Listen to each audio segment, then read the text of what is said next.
J'espère que vous êtes en forme. Cette vidéo, elle fait suite à la dernière vidéo que j'ai faite il y a quelques temps, où du coup je parlais du fait qu'on mettait en pause notre voyage en Asie. On est allé en Asie en novembre, on y est resté 3 mois. On a fait la Chine, Hong Kong, Macao, la Thaïlande, le Laos et le Vietnam. Sauf que pour une raison, on a dû rentrer en France. Maintenant, ça fait 3 semaines qu'on est là et il est temps de repartir.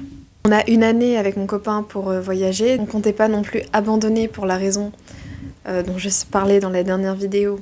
On comptait pas abandonner ce voyage. On a bien pris notre temps, on est resté avec notre famille, ça a fait du bien, on a vu quelques amis. On a pris notre billet d'avion qui nous a coûté 320 € par personne pour aller aux Philippines. Donc c'est notre prochaine destination. On arrive à Manille, la capitale des Philippines. On n'a pas encore trop d'idées de ce qu'on va faire, on n'a pas pris d'hôtel. On arrive à minuit le vendredi, donc minuit jeudi soir quoi. On sait pas où on dort, je pense qu'on va squatter l'aéroport pour faire notre première nuit là-bas.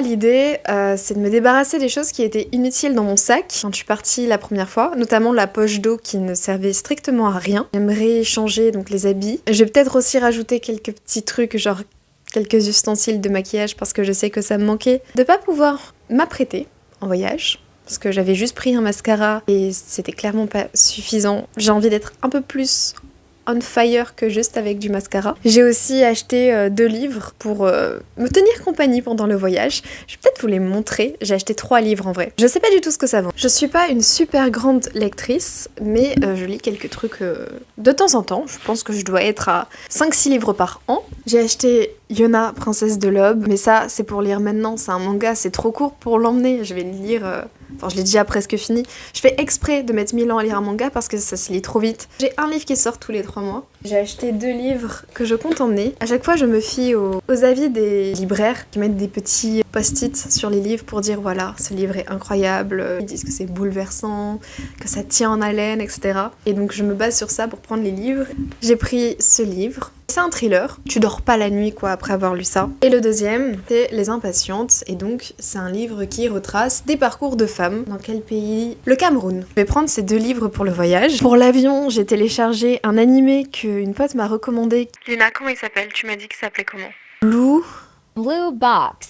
Je pense que j'ai regardé aussi dans l'avion la télé-réalité japonaise. Offline Love. C'est des gens qui laissent leur téléphone et qui vont à Nice, des Japonais et des Japonaises, et ils doivent se rencontrer de manière fortuite et tout. Bref, j'ai bien accroché. Pourtant, j'étais pas emballée au départ avant de commencer la série, mais j'aime bien. Et puis Nice, c'est une ville que je connais, où j'ai fait mes études, et c'est trop drôle de voir les télé-réalités asiatiques de base qu'on peut regarder, ou les dramas et tout, se dérouler dans une ville de France à laquelle je suis familière, quoi. Puis ils me montrent des adresses. À tous les coups, je connais peut-être, genre, quelqu'un là-bas qui va passer dans la série. Est-ce que je suis terriblement frustrée parce que le micro n'a pas enregistré et que là, je suis encore dans le doute de s'il marche? C'est bien pour ça que je ne le prends pas en voyage. Parce qu'à chaque fois, il se met à couper et je perds toute une vidéo. Je vais reprendre un peu ce que je disais. Je parlais des destinations qu'on allait potentiellement faire de manière non exhaustive avec mon copain, avec qui je pars du coup en voyage, Thomas. Dans la liste, nous avons donc forcément les Philippines, vu que c'est notre première destination. Nous avons également l'Indonésie, Singapour, la Malaisie, puis potentiellement, pourquoi pas, une 3e fois, la Chine, parce que on n'a pas pu profiter des 30 jours d'exemption de visa en Chine. Il nous reste la partie Chongqing, Chengdu, Xi'an et tout à faire. C'est pas grave, hein, si on ne le fait pas, c'est pas voilà, la fin du monde. On aimerait également aussi aller à Taïwan, le Japon. Je pense qu'on ira coûte que coûte. Comme vous pouvez le constater, nous avons du coup des destinations assez onéreuses. Les Philippines, apparemment c'est hyper cher, surtout pour se déplacer. On va voir comment on va s'organiser sur place pour gérer ça. J'ai écouté le vlog d'un mec qui est parti et qui a dépensé en 3 semaines 1400 €, ce qui est énorme. Et Japon, très onéreux. Singapour. La plus chère du monde. Donc en gros là, ça va un peu douiller quand on va partir. C'est pour ça que je voulais vous faire un point sur le budget. Je suis partie finalement non pas avec 8 000 ou 10 000 €, je sais plus ce que j'ai dit, mais je suis partie avec 12 000 €. Il y a la caution de notre ancien appartement qui est arrivée, il y a aussi les meubles qu'on a vendus, plein de choses qui sont rentrées en jeu, qui ont fait que finalement j'avais un peu plus d'argent que ce à quoi je m'attendais. Je me trouve avec 12 000 €. Commencer le voyage. On dépense à peu près chacun 4 200 € sur les 3 mois, ce qui est relativement ok, ce qui fait à peu près 1400 € par mois. Un peu beaucoup, je trouve. Je compte tout dedans, je compte l'assurance, je compte le prix de l'avion de l'aller. Finalement, je me retrouve ici en revenant en France avec à peu près 8000 € pour repartir. Si on calcule bien, 8000 €, ça pourrait me faire 2000 € par mois, mais je veux revenir avec des économies parce qu'on part 4 mois. Donc le but ce serait de pas dépasser 1400 € par mois, ce qui est déjà le budget des 3 mois juste avant, mais avec des destinations qui sont hyper chères comme du coup les Philippines, le Japon, etc. Mais mon but c'est encore plus dur. Si je me mets des objectifs trop tranquilles, j'ai peur de les dépasser alors que c'est le truc maximum que je dois faire. Je préfère me mettre un objectif bien en dessous, me mettre 1000 € par mois. Donc voilà à peu près les objectifs, budget, sachant que je comprends tout. What else? What else, bro? Je vais faire mon sac. Je vais peut-être rapidement vous montrer ce que je mets dedans.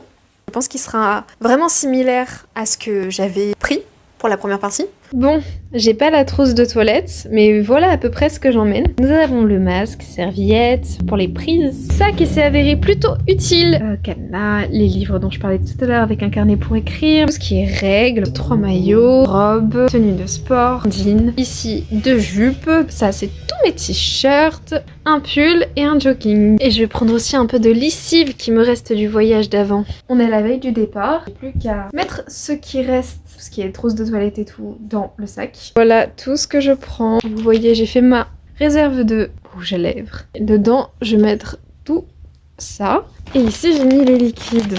Ok, maintenant que vous avez vu à quoi ressemble ce fameux sac de voyage, vous avez vu comme il est pas grand pour 4 mois de voyage. Je m'épate moi-même. Mais en contrepartie, nous ne pouvons pas faire des choses dans la nature et tout, en mode pépouze, parce qu'on n'a pas de trousse de pharmacie, on n'a pas de sac de couchage, de couverture de survie. D'ailleurs, c'est le moment. Si vous avez des remarques, des choses que vous avez pas trop appréciées, que vous avez aimées, parce que c'est bien aussi de relever le positif, dans les anciens vlogs, sortis sur du coup le voyage de 3 mois, n'hésitez pas à les écrire dans cette vidéo en commentaire, comme ça j'ai un peu de vos retours, et je vois ce que vous aimeriez voir plus, voire moins dans la vidéo. Je prends pas forcément le temps de tout bien expliquer, donc je me dis cette vidéo elle est pas trop à destination de gens qui veulent préparer leur voyage, parce que si je vous disais tout d'avance, où est le peps du voyage, où Sans les péripéties.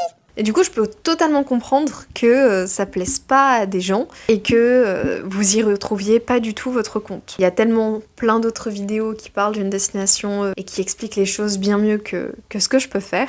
Moi, je montre juste des choses qu'on vit à travers une caméra quand je la sors de temps en temps, enfin le téléphone, parce que c'est de très mauvaise qualité, parce que c'est mon Samsung S10 qui filme tout. Brut, au naturel, homemade, fait sur CapCut, le jour même sur le téléphone, etc. etc. J'explicite un peu les raisons de pourquoi mes vlogs sont comme ça, mais il y a un problème, et c'est pour ça que je vous pose ces questions, pour peut-être repenser aussi un peu le format, c'est que je mets beaucoup de musique, et les musiques ça strike. Ta vidéo ne peut pas être monétisée à cause des musiques que je mets.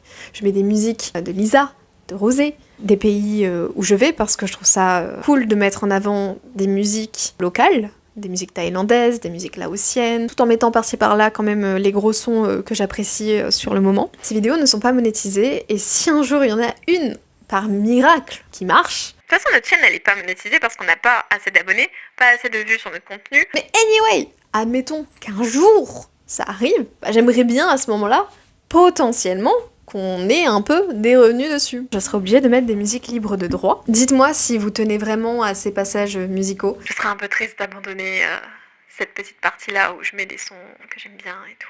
Abonnez-vous à Enjoy My Journey. Regardez avec assiduité notre contenu et celui de Lyon-dessous. Lyon-dessous, on se voit bientôt pour faire du contenu ensemble, quand je rentre du voyage. Ciao, fais des bisous.